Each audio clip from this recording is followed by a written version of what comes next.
All right. Thanks everybody for being here. We will go ahead and get started. My name is Bree Bro. I'm the North Carolina organizing manager with All on the Line. All on the Line is a C4 campaign to engage people in the redistricting process and to win fair maps, to give people opportunities to make their voices heard and win, fair maps for the people of North Carolina, here in North Carolina and across the country.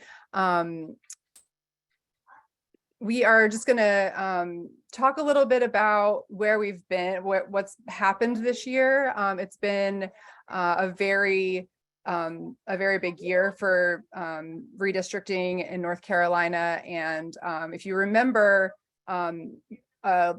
back in January, we started this year with a redistricting trial, right? We had a trial on the maps that had been drawn in 2021. So last year was the normal decennial redistricting process that happens in the year after the census. In North Carolina, we had our legislature draws those maps, and we have a Republican-controlled legislature. So the Republican Party, the Republican legislators were really in control of that process. They drew North Carolina House, North Carolina Senate, and North Carolina congressional maps that were really designed to elect more Republicans. So we started this year with a trial in Raleigh where several different entities, organizations, as well as individual plaintiffs had challenged those maps. And we heard in this trial expert testimony that the maps that had been passed were more partisan, were more partisan than 99.99999% of a trillion algorithm generated maps that had been produced without partisan data. Even though the people who drew the maps, the politicians who drew the maps, said that they didn't use partisan data, what we heard at trial was that the maps that we got were just wildly it was wildly unlikely that was possible. And so the trial court actually agreed that the maps were in fact gerrymandered, but said that they couldn't do anything about it, and they declined to overturn them.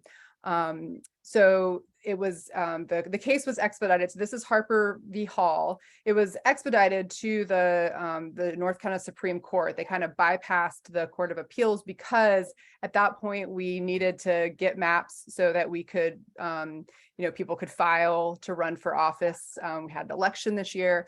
So the Supreme Court of North Carolina took the case, and in a really landmark ruling, found that maps that are extreme partisan gerrymanders violate our constitutional rights according to the North Carolina Constitution to have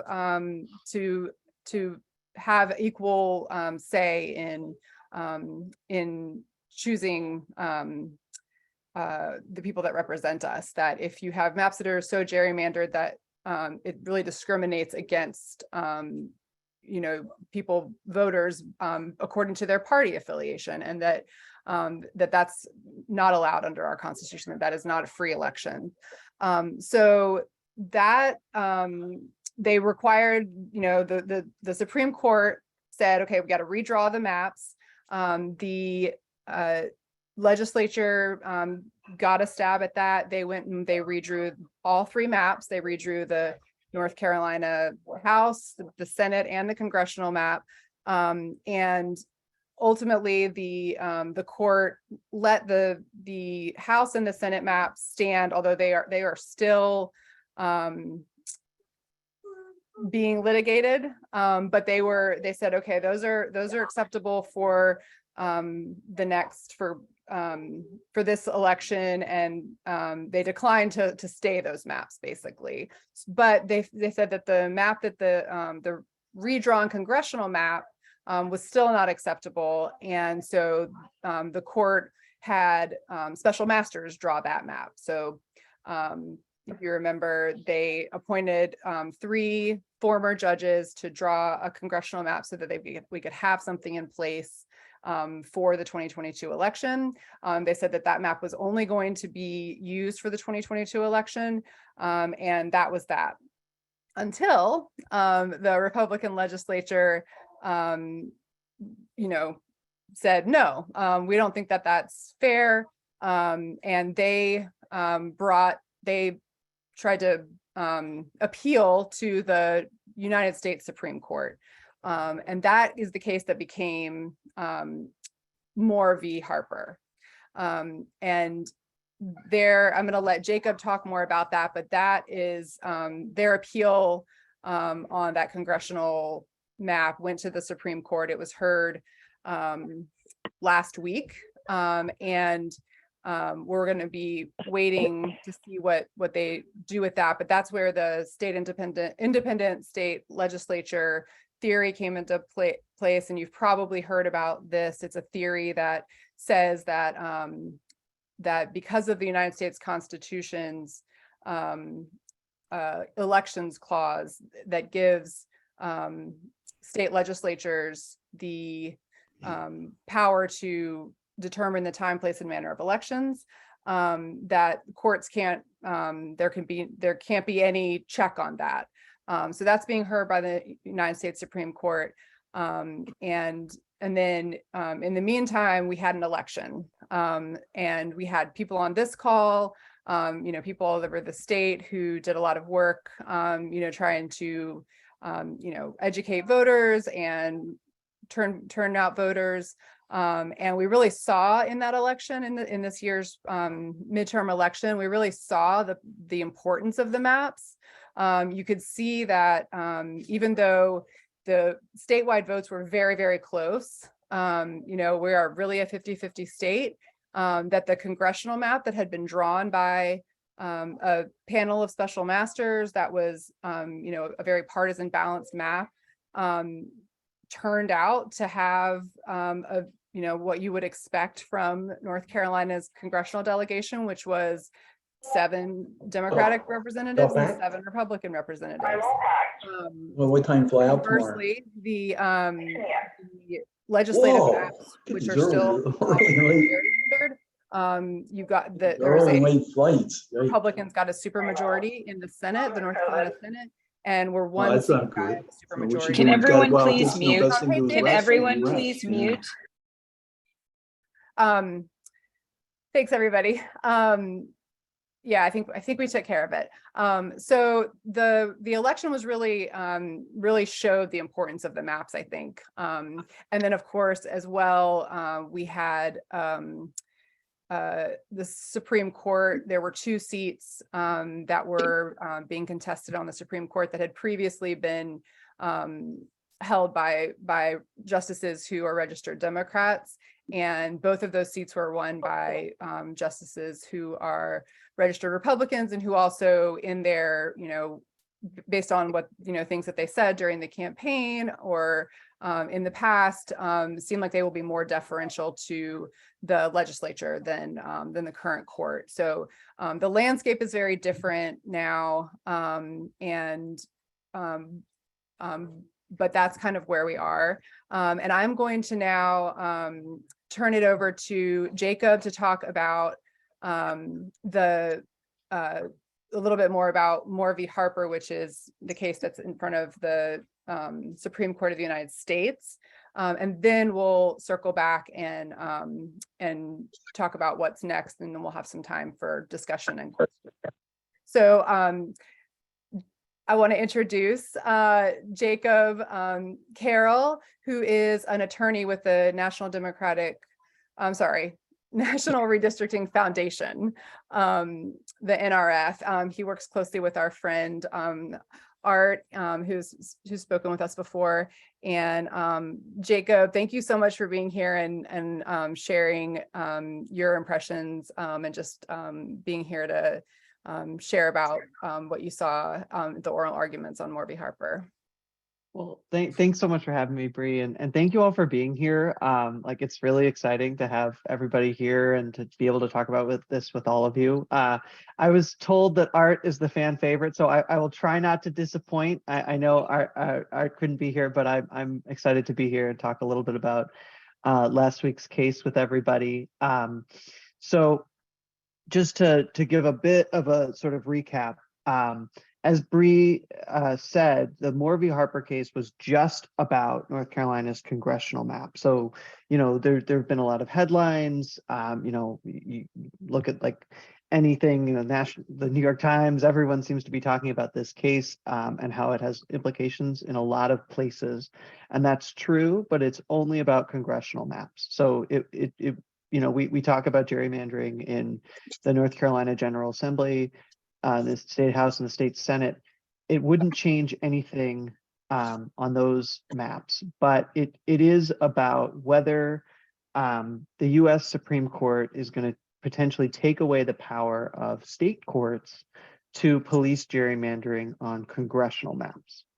And so, as Bree said, and I don't want to repeat too much, but just very quickly, it was an appeal. So, you know, essentially the North Carolina Supreme Court allowed this FAIR 7-7 map that we were just talking about, the congressional map, to go into place for 2022, the one that was drawn by the retired judges, special masters. And the North Carolina legislature, which is controlled by Republicans, appealed, said, no, we don't think that the court should have done that. And rather than just disagreeing with how the court might have made that decision, they did something really radical, and they invoked this radical theory that we were just talking about, that argues, as Bree said, about based on the U.S. Constitution's election clause, which the elections clause talks about how the time, place, and manner of federal elections shall be controlled by the legislature, by each state and the legislature thereof. And they take that to mean that only the legislature, across all the different checks and balances that we might have in a state, only the legislature can do anything about it. And that's like a really bonkers theory. It goes against 100 years of Supreme Court precedent. I know I'm talking to a group that cares about fair maps, so I imagine this is a friendly audience, so I don't want to just give you stuff you already know, but you know, I can't stress enough just how kind of bonkers this is. There's plenty of times in the US Constitution where it will talk about a particular entity that is supposed to do something, like only the Senate can, you know, confirm federal judges, but that doesn't mean that if the Senate did something crazy in appointing that federal judge, that it couldn't be checked by a court. So it's a really bonkers theory. And the US Supreme Court has gone against it for over 100 years. However, after, so picking up, all of this happened, all of these cases in state court happened in February and March, and then the Republican-controlled legislature first appealed and said, hey, we don't want this to happen for 2022. And the US Supreme Court didn't do anything, said, no, we're going to let the FAIR map stand for 2022. They went again to the US Supreme Court and they said, hey, you should still hear this case, even though this isn't going to change the map for 2022. And for whatever reason, the US Supreme Court said, yes, we will hear the case. And so that was the case that we've been, that they just heard the oral argument in last week. I guess I don't want to get too into the weeds, but very quickly, just to for any, maybe if folks can just put in the chat, did anyone try and listen to some of the oral arguments? In which case, I can try and answer questions related to that. Otherwise, I'll just give a brief summary of what did happen, which is the argument was supposed to take 90 minutes and it ended up taking 3 hours. So I see this as a good sign. The justices are human. They read the news. They read what they see, what we're seeing. And I think that all of the work that everyone on this call did to help make sure that people are paying attention to democracy and that these sorts of issues are being talked about a lot in the press. I think that made a difference. The justices seemed to take this case really seriously right from the beginning. And one of the interesting things, if you do listen to it, it's 3 hours long and it's pretty confusing. But if anyone does want to listen to it, you can. And they spent a lot of time on this idea about deference. How much should they listen to what a state court has to say? And they really didn't talk about what we all have been thinking about for the last year, which is what the maps themselves were. They didn't really talk about what Bree said, that we had some of the world's foremost experts on gerrymandering, and we being fair maps advocates in this trial had, the experts who were pointing out, just how gerrymandered these maps were, and in particularly how gerrymandered the congressional map was.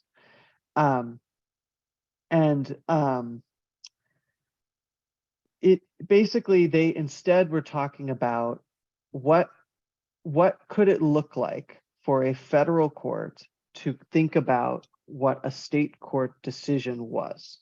And so, Bree talked about the trial that happened in January of 2021, or January of 2022, excuse me. And then there were appeals to different courts. This is another appeal. So they're not trying to change the facts. They're trying to think about how much do they have to listen to and defer to the lower court opinion. And the justices really seemed skeptical of what the Republicans wanted them to do. The Republicans wanted them to basically say that, state courts shouldn't even be thinking about this when it comes to federal courts. And if they make it crazy, that was their first argument. And then in the alternative, if state courts are allowed to do this, it should only be for procedural reasons, not for anything substantive, not for looking at the map itself, but for, did the legislature have quorum when they passed a map? Did the governor, in states where a governor is able to veto the map, which is not the case in North Carolina, but in some states that is the case, did the governor veto the map? And right out of the gate, I don't know, I'm mixing metaphors here. The justices who had not really said anything about this theory seemed really skeptical of what the petitioners had to say. In particular, two of the justices who haven't said much about ISL theory, some of them have written things before and it was sort of clear what side they would fall on. The ones who people knew about never were part of a full majority on either side, but two of them who people didn't know what they would think about were Justice Barrett and Chief Justice Roberts. And they both seemed really skeptical of this idea that a state court could only look at procedure and couldn't look at substance. And so they spent a long time asking these questions. In general, there was not a full-throated endorsement of this theory from almost any of the justices. Justice Gorsuch was probably the closest in terms of fully endorsing that theory. I think those of us who care about fair maps and making sure that legislatures that do this sort of thing that can be held making sure that they can be held accountable felt really good. I certainly felt really good about how this argument went. The other thing I will just say is if anyone tells you that they can listen to the oral arguments and they know what's going to happen in the case, they're either lying or they're one of the justices. So, I can't tell you exactly what's going to happen, but it doesn't seem that the U.S. Supreme Court, and you might have seen headlines like this, that the U.S. Supreme Court is going to totally embrace what the North Carolina Republican-controlled legislature wants them to do. They didn't talk about things that other states have, like independent commissions. They really didn't talk about the maps themselves much at all. What they did talk about were things that were more legal arguments of how much, as I've been talking about this sort of the federal trial court, appellate court, this sort of thing, how much to defer to a state court. And they ultimately didn't seem to, it wasn't 100% clear where everyone's going to fall. So I guess the other things I'll just quickly say a couple last takeaways, and then probably open it up for questions. Or Bree, you tell me how you would like to run questions. There was some really great points from some of the more liberal justices. Justice Ketanji Brown Jackson pointed out that if the state constitutions created state legislatures, they should be able to police state legislatures. And then Justice Kagan pointed out this 100 years of cases that seem to go against what the petitioners wanted. And then finally, Justice Sotomayor said that she found it really difficult to take what the petitioners, the Republican legislature, was arguing without trying to rewrite history. It just didn't make sense with what had happened before. Before we open for questions, I do want to say one more sort of one other piece on this, which is what could happen. I can't tell you what the justices are going to rule, but some things that they could do, and I'm not expressing any weight on this, but just where the case could go is they could decide to dismiss the case, or they could decide to send the case back to the North Carolina Supreme Court. And that's really what they could do. And if they do either of those things, they will probably explain their reasoning, and that will help us understand what this theory could mean. But as Bree said, the North Carolina Supreme Court has changed in composition. So several of the members of the court who wrote the opinion that struck down the maps at first have left the court. And so that makes it will put this in a different place, just no matter what. What I will say is that, and that means that no matter whether this case, whether they adopt that theory in this case or not, there may still be decisions that have to be made by the North Carolina Supreme Court and the trial court and other courts in North Carolina, and that's on that's true about the congressional map.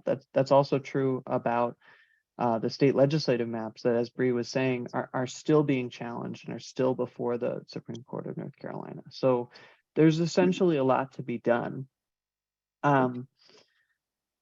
One really hopeful thing one thing that I take a lot of hope from is that it did seem that the justices were really skeptical about this. And the fact that there was a really fair map, a fair congressional map for 2022, really sets the state, could set the state up for success. Right now we know what a map that is relatively free of gerrymandering could look like.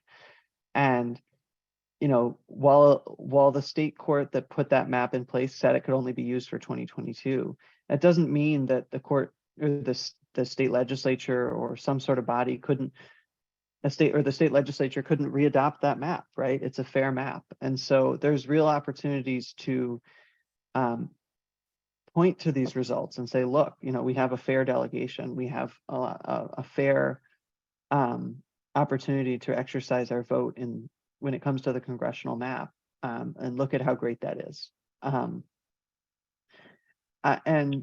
courts, the court that adopted this, and then I'll pause for questions, was a majority Republican trial court. There were two judges who were registered Republicans and one judge who was a registered Democrat.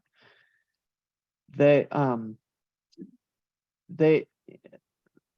did not initially decide, as Bree mentioned, that partisan gerrymandering could be policed by courts, but once they were told that yes, it could be, they were able to look at this map look at the map that was passed by the legislature and say, this isn't fair, and we need a neutrally drawn map. And a map that's certainly much more fair than what the legislature drew. I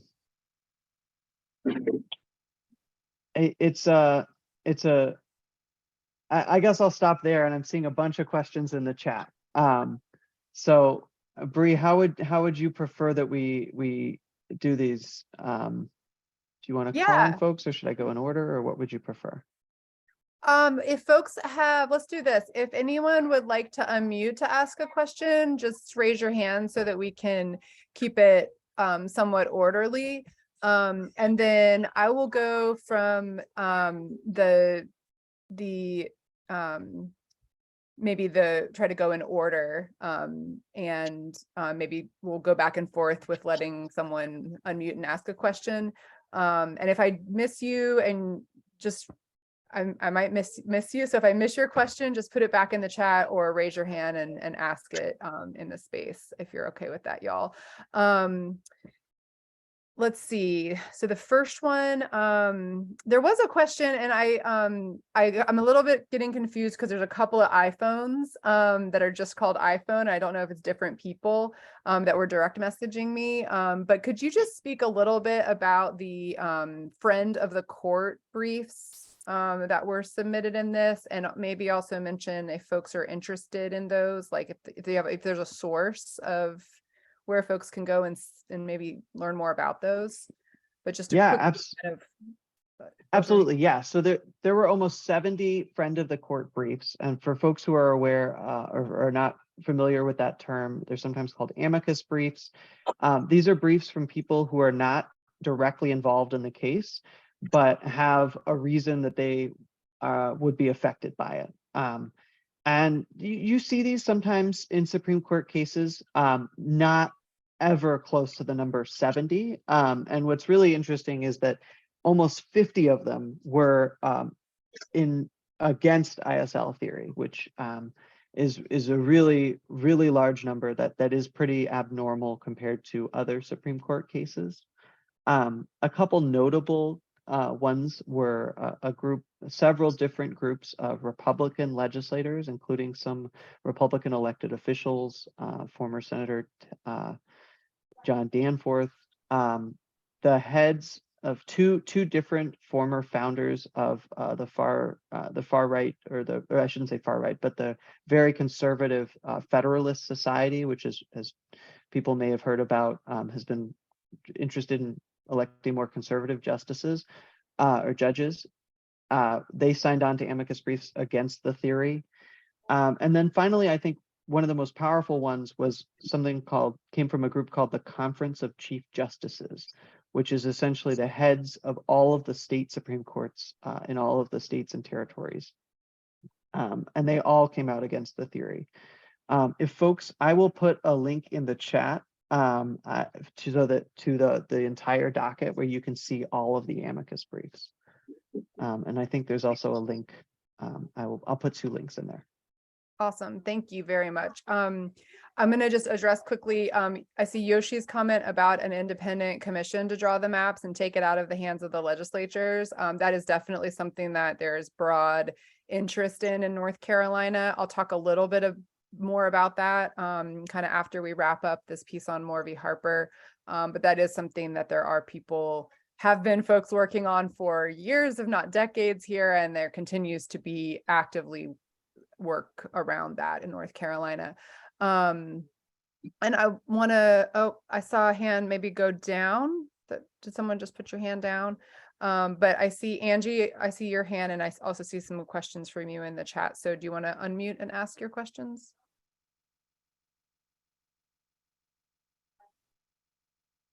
Angie?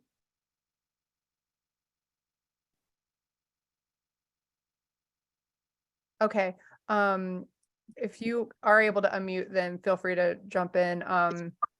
There are a couple of questions from Angie in the chat. I don't even know. Do you see those, Jacob? I see them. Yeah, I can tackle them, and I can read them out so that if folks aren't able to see the chat, we can see them.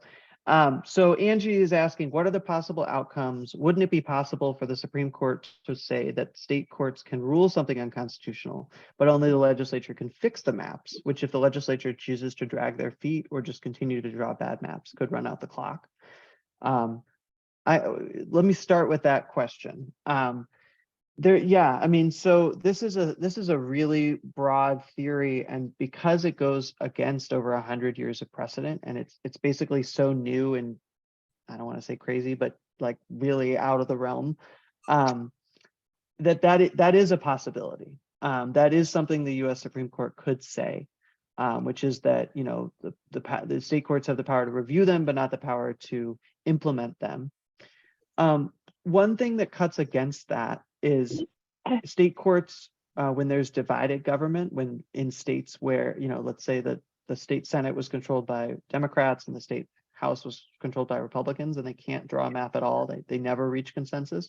State courts have always been the favored destination for somewhere to draw a map. And in fact, there's a case called Branch v. Smith, or excuse me, Grau v. Emerson, where a unanimous court, and Justice Scalia, writing for a unanimous court, very conservative justice, said that state courts are really the best place to draw maps, and that state courts should have the power to draw maps. So, Angie, I see you're on camera, so I'll let you jump in. But no, that's helpful, because I was going to say, if you could just do a quick recap of what the possible outcomes are, whether it's like outright dismissal, full-throated support, or something in between.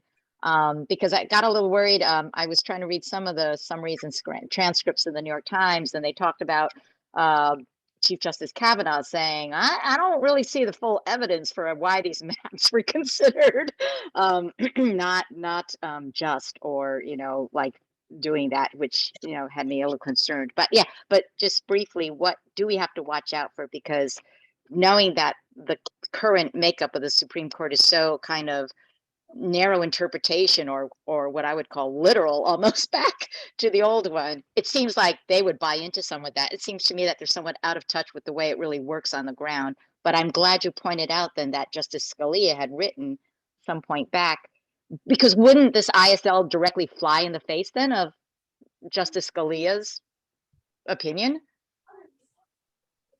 I mean, yeah. So I mean, I would say yes. You know, there's lawyers who are far above my pay grade who are in front of the U.S. Supreme Court who can say one way or the other better than I can. But yeah, I mean, that theory basically, specifically when there's divided government, says state Supreme Courts are a totally correct entity to draw maps. And state courts have drawn maps for decades. So it does cut against that idea. To Justice Kavanaugh's point about like the specific evidence, you know, typically appellate courts, so courts that didn't have the trial but are now hearing the case, should be generally pretty deferential to what the trial court found. So it would be unusual for the court to like dig in on particular evidence and say, like, you know, this particular line makes it not a gerrymander, for example. It kind of goes to what I was trying to say at the beginning, and I don't think I said it super well, so I'll try and capture it a little better this time, which is this idea of deference. Like, how much do we want to accept what the state Supreme Court said?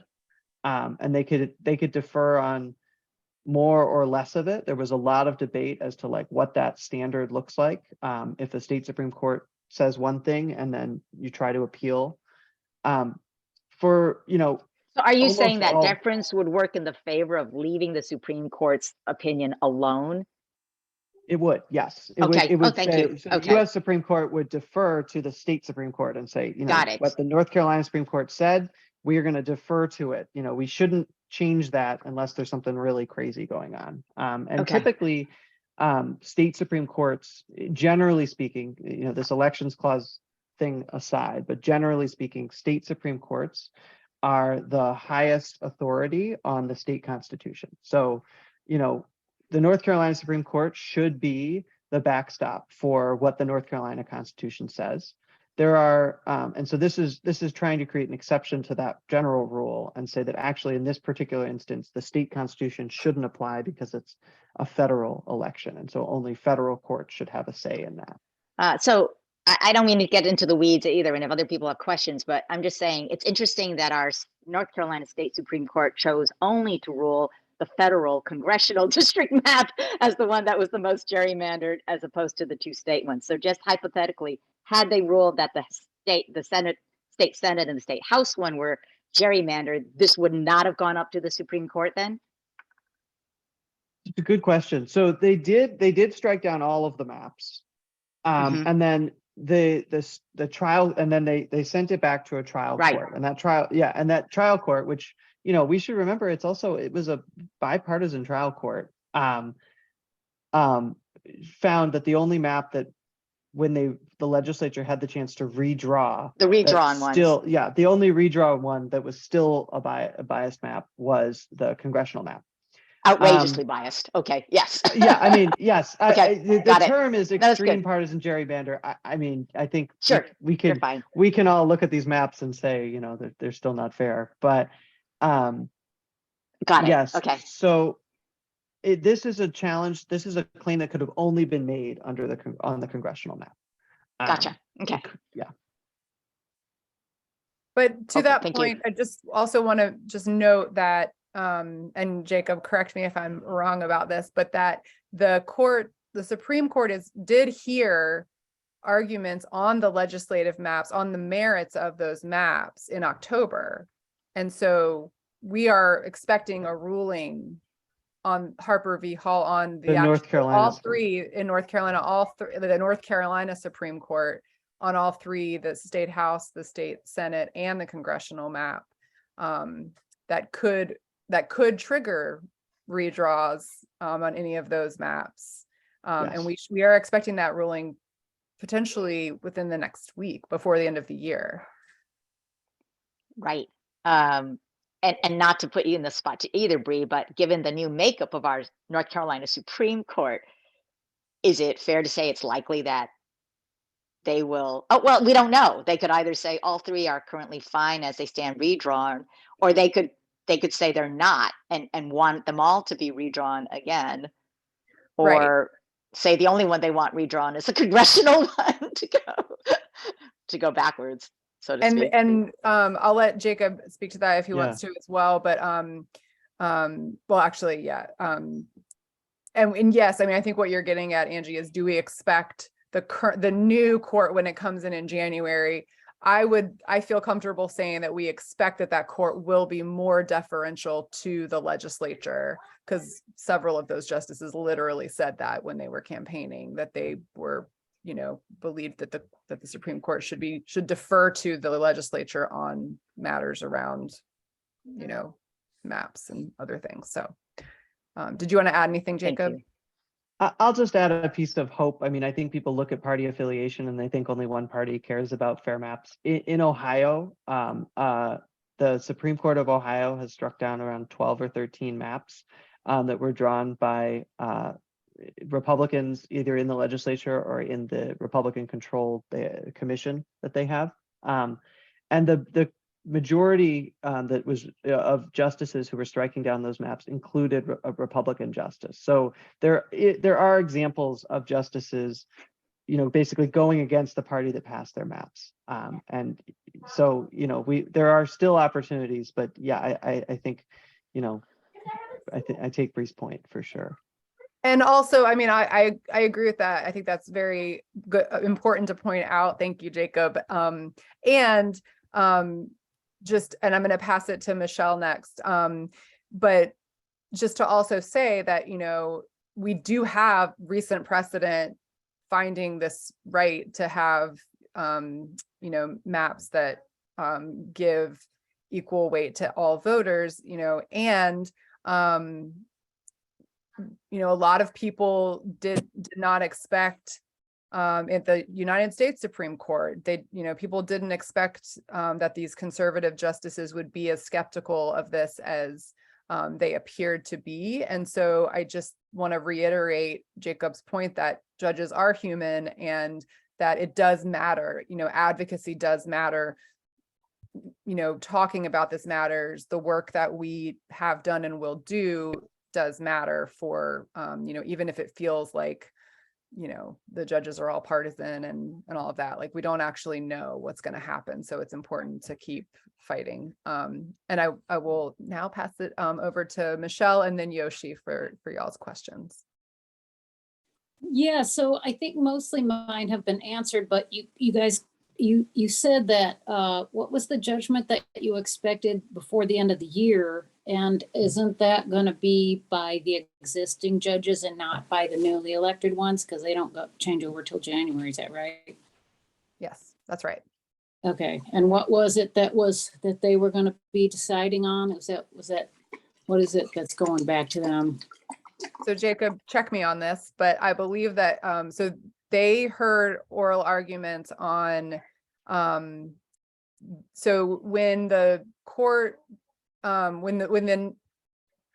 when these maps were accepted, or in the case of the congressional map redrawn by the special masters, was it the Superior Court or the lower court or the Supreme Court? But they basically like denied a stay on those. They declined to stay those maps, and therefore basically allowing them to be used in the 2022 election, but said that the plaintiffs could continue the litigation on whether the maps were fair under the standards that the Supreme Court had given in their opinion. And that is what was heard in October by the state Supreme Court, was whether that state legislative maps and the congressional maps were actually complied, in fact, with the court's ruling. So that's what they'll be deciding, I think. Is that right? Okay, yeah, and that will be before the end of the year, you think? So it'll be before. That's what I've heard. Seems to be what people who are smarter than me, who watch this stuff closely, seem to think that it's likely that they will issue a ruling, but no one actually knows for sure, I don't think. Yeah, okay. Yeah, and the other question I had put in the chat was about the amicus briefs. And so was there anything in the arguments that made it, that indicated whether those had an impact on the judges going into the? Yes, so I think that they did. Several justices mentioned the amicus briefs. I'd have to double check which one. One of the conservative justices, it might have been Chief Justice Roberts, talked about the Conference of Chief Justices brief. And then a lot of the advocates pointed to those briefs. So there was an amicus brief written by one of the most prominent Republican election lawyers that came out against the theory. So basically a Republican siding against the Republicans, and the Harper respondents advocate, Neil Katyal, who you might have seen on MSNBC. He's a big sort of famous attorney and former Solicitor General. He referenced that brief a couple of times in his testimony before the justices. So it does appear that those briefs have made an impact, or at least that the justices have been really considering them. Cool. The Brennan Center people said that they were, or no, actually it was Heather Cox Richardson who said she read through them all, and she said they were overwhelmingly, in favor of calling this lawsuit as buku, bonkers as it actually is. So, and some of them came from historians too, apparently. Yes, yeah, there were several from historians, and there was also a document that the Republicans relied on in their brief that several historians said was actually not a true historical document, and so that was also talked about. Ah, cool. Thanks, Michelle. Yoshi, do you have a question? Yes, I do, and I just want to say thank you for the really great questions that have been asked so far. The thing that I've been wondering is if we're going through a new round of maps, and even, I'm wondering if maps are challenged and determined to be unfair. Does that open the door for claiming that legislators or congressional members have been unfairly elected? So that's one question, because as I recall, there was a challenge to the North Carolina voter ID amendment because, and I don't remember which level of the court said, the people who wrote that very convoluted amendment were not fairly elected. They were elected under unfair maps. And so unfairly elected legislators can't write amendments that would change the Constitution. So, two questions there is will there be grounds to challenge the outcome of elections? And then, pertaining to the second case about voter ID, invalidating that the legislature even had the ability to present that constitutional amendment to the voters. So those are great questions. I think, Yoshi, you're getting at all these possible opportunities. It's hard to say at this point one way or the other. What I would say is there was a case, and I think you're referencing this, called NAACP v. Moore, where the North Carolina Supreme Court looked into how the amendment for the voter ID was passed, and basically said that it wouldn't have passed but for gerrymandering. At that time, it was a racial vote dilution, or racial gerrymandering. I have not read that case in probably a month, so I don't want to summarize it wrongly for everybody here. But if folks are interested, I could drop a link and maybe we can follow up. But I think those are all possible things that one could argue, and clearly there are cases on that. But I don't know that I have an easy one sentence answer for you on that one. I appreciate that, Jacob. A lot of this is just kind of second guessing, and we won't know until we know. So the decisions come down. Right? Would you That's agree right. with that? That's right.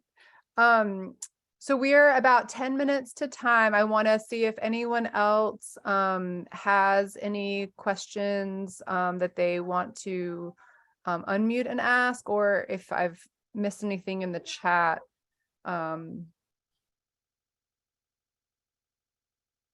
And I think if you're on this call, you're probably getting my emails, and I'm not sure if I included it in an email, actually. We did talk about that NAACP v. Moore case a couple of meetings back, and you could go back in the YouTube channel if you really want that. But because that is a very interesting case, and it does get exactly to what y'all are talking about, that was with racial. That was because the legislature was racially gerrymandered, and the court found that in certain circumstances, a racially gerrymandered legislature could not change the Constitution in ways that would affect the same groups that were harmed by the racial gerrymandering. Is the 2-second recap of the very complicated case. Michelle, and then Emily, and then we'll wrap it up.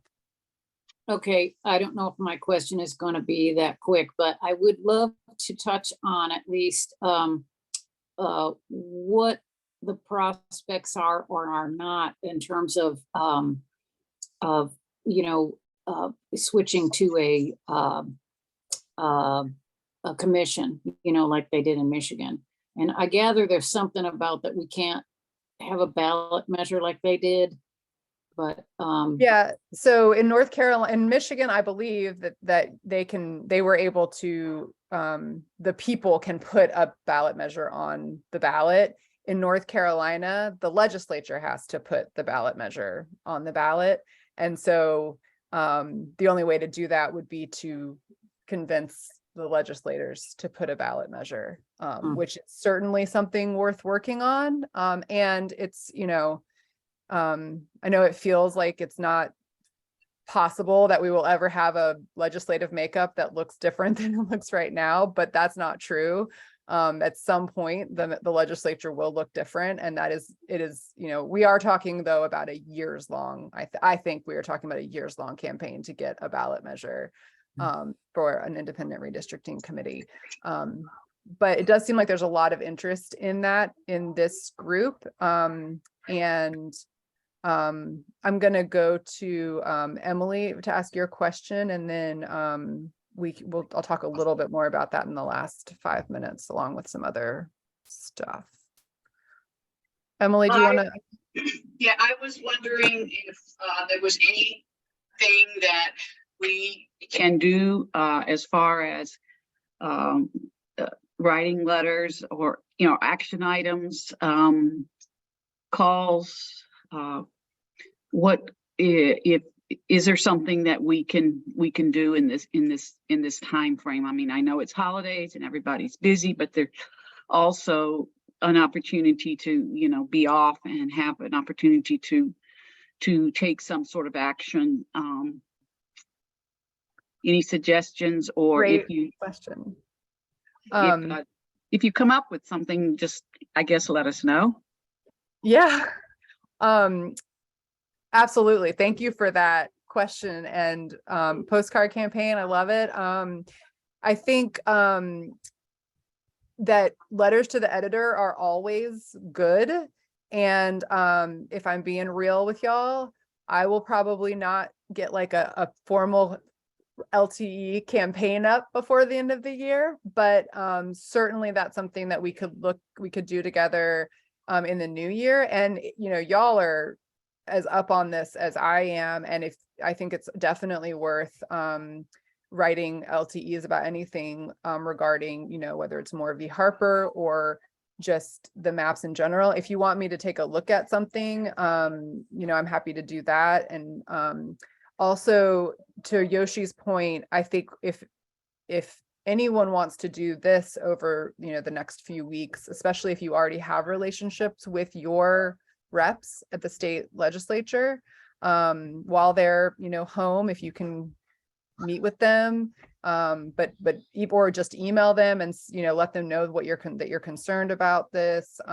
We will be doing a lot more of that in the new year for sure. But if you want to go ahead and reach out and start building that relationship, I think that would be very worthwhile. Yes. And Robert, absolutely run for the General Assembly. I am going to go to Tanya. I want to open it up. I see Tanya's hand, and I do want to let her ask a question. Tanya, do you want to unmute? Yeah. Thank you so much. This is really very informative, and I'm glad to see all of the action that is being taken place and all of the national attention, around this case, around the legislature. But at the same time, I have to admit, I'm enraged and terrified by the outcome at the General Assembly level. And, I hear the language around partisan. Well, in the state like North Carolina, it really isn't Democrat versus Republican. It is, it is a racial issue. It's a gender issue, as well. And so, I hear you, and I respect that it's talking about the partisan nature, but partisan nature in a state like North Carolina is a proxy. Unlike in Ohio, where it's not as much of a proxy. So I'm just very, very frustrated around the U.S. House of Representatives election results. And I want to understand maybe a little bit better a couple of things by organizations like All on the Line, why you're not talking about the fact that the Republicans won because of gerrymandered districts, and where they lost, like in places in New York, where they lost 4 Democratic seats because of improper gerrymandering by the Democrats. Why All on the Line, the NAACP, all of them are not talking about, you talk about an illegitimate government. To me, this gerrymandering based on race in places like Mississippi, in places like Texas, in places like Florida, is, an unlawful, it's an illegal government from my perspective. Now I understand they're going to be duly appointed and everything. I'm not suggesting anything like the January 6 people, but I don't understand why we're not talking about that. That's point number one. And point number two, since this landscape has changed, particularly for North Carolina, we're getting ready for a lot of us to be entering into an apartheid state, because they now control the General Assembly, and now they control the judiciary. So for us, again, why is there not an outrage that tax-paying citizens of North Carolina are now being subject to an apartheid state? Yeah, I understand that all on the line is nonpartisan, but this gets to my next point. Why is there not some question and advocacy around voting rights, again, on this issue? You don't have to talk about Democrats regaining the House or anything else. This is an illegitimate House of Representatives from my perspective. So, that's my comment and my question on why while these cases are very important, I understand that everything has a rhythm and we have to, where is the outrage for people like me? I hear you. I thank you for naming that, and I agree. Unfortunately, I don't have a good answer, but I think that those are very important, very good questions that I would definitely love to keep talking about. And yeah, Yoshi, I think that you make some excellent points, and I think you're echoing and you're verbalizing feelings that a lot of us in this space also have. So thank you for that, and we will definitely, I think be looking, thinking along those lines and talking about it in the new year. To that point, I do want to wrap it up. It is 7 o'clock. And so I just, let's see. Victor, do you want to unmute? I think Victor had put something in the chat and I missed it. So I want to give him the opportunity to unmute if he can, to say something. Yeah, can you hear me? Yeah, we can hear you. Look, I'd like to thank you for inviting me to this session. And I've been observing it in the news, but haven't really been paying close attention to it. But I'd just like to say this in a brief way. I'm a Black man, was raised in North Carolina, retired Marine officer, whatnot, and so forth. And all of my life, Black folk and also women have had a struggle for a right, excuse me, supposedly guaranteed by our Constitution. And as I wrote in my note of it, was my grandma may have been a little, isn't it strange that this is America? It's not communist China.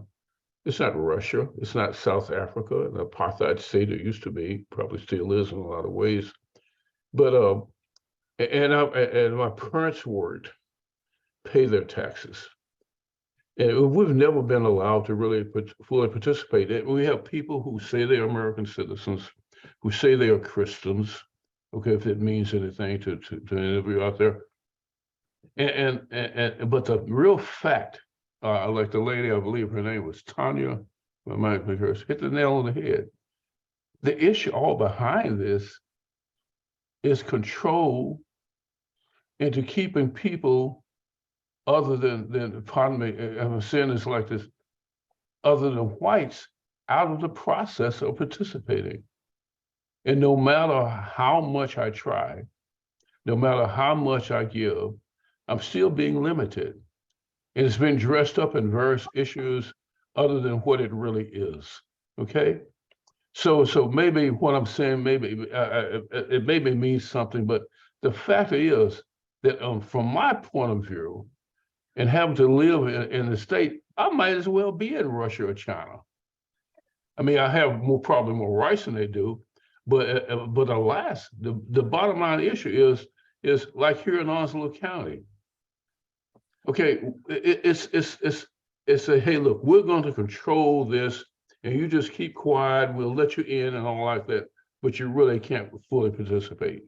And this whole issue behind what we're discussing tonight, the bottom line of it is, hey, look, we don't want women, we don't want minorities, whether minorities are Native Americans or Black folk or Mexicans who are coming in, Hispanics. We don't want you guys, we just want you to come in here, be quiet, work, keep your mouth shut, and we'll control everything. That's not going to work. It's not going to work in my lifetime if I have anything to do with it, because in an apartheid state, I'm going to take a stand to survive. If that means I have to violently do something to do it, I'm going to do it.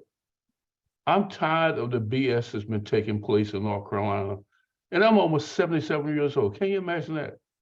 Growing up, trying to do the right things, and still playing games with my life and my ability to participate in a constitutionally guaranteed process. Thank you for listening. Thank you for that, Victor. I just absolutely hear you, and thank you for speaking up and being here and saying that, because I think you're absolutely right. I mean, and it is really easy to talk about, you know, to couch it and, you know, talk about the like logistics and get in the weeds on things. But what you and Tanya are saying is absolutely right. And I'm really grateful that y'all both came and spoke tonight and shared that. And I got your message, Victor. I would love to have you back in the space and talk about, you know, what we can do, you know, next year and beyond, because I'm with you. I think we need to fight. You know, we can't let, you know, we can't let the people in power take away our rights, basically. And particularly for people of color who, you know, I think a lot of people probably know at least some of the history. And we could all, you know, benefit from taking some time to really learn, you know, the history of North Carolina. And so I definitely appreciate you both being here and speaking up, and you've got a lot of support in the chat as well. So thank you all very much for being here. Thank you to Jacob for sharing your knowledge with us as well, about the Moore v. Harper and the litigation. And thank you all for asking such great questions and sharing your experiences. We are absolutely going to be reconvening in January. I would love to talk with y'all, you know, folks one-on-one who have, you know, interest in working on this. There is going to be a attempt, I think, to continue down this road of making it harder to make your voice heard at the ballot box, particularly for, you know, to Victor's point, to communities of color in our state, to young voters. And that's something that we all are going to have to be watching out for and pushing back against. So we are working with partners in state to think about where we can do. Our hope is to be able to do some in-person trainings, you know, and not just trainings, but spaces where people can come together and organize together and figure out how to fight the gerrymandering and the voter suppression and all of that. And so we'll be looking at both forums, educational forums. We've had, you know, people are interested in learning more about like how they actually draw the map. So we're looking at that. As well as, you know, making sure that we are ready whenever they try to redraw any of the maps, to be very loud, make public comments, basically not let the people who are trying to take away, you know, our rights as voters to do that. We're going to push back as hard as we can. So thank you all very much. love the chat, love what's happening in the chat, and just have so much appreciation for everybody that joined this space, that listened, that spoke. And I hope that you all get a chance to enjoy yourselves, be with your loved ones over the holidays, rest, because we are definitely going to need to be ready to fight again in the new year. So thank you. If you are here, then you will be getting emails from me now. And thank you for posting stuff in the chat. Absolutely. Beth, that is totally fine. Always great to, be sharing information in this space. We welcome that for sure. So thank you all very much. And I will see you in the new year. Thanks, Jacob. Thanks again for being here and your time. Thank you all. Thanks Great for to be having with me. you. All right. See you in the new year.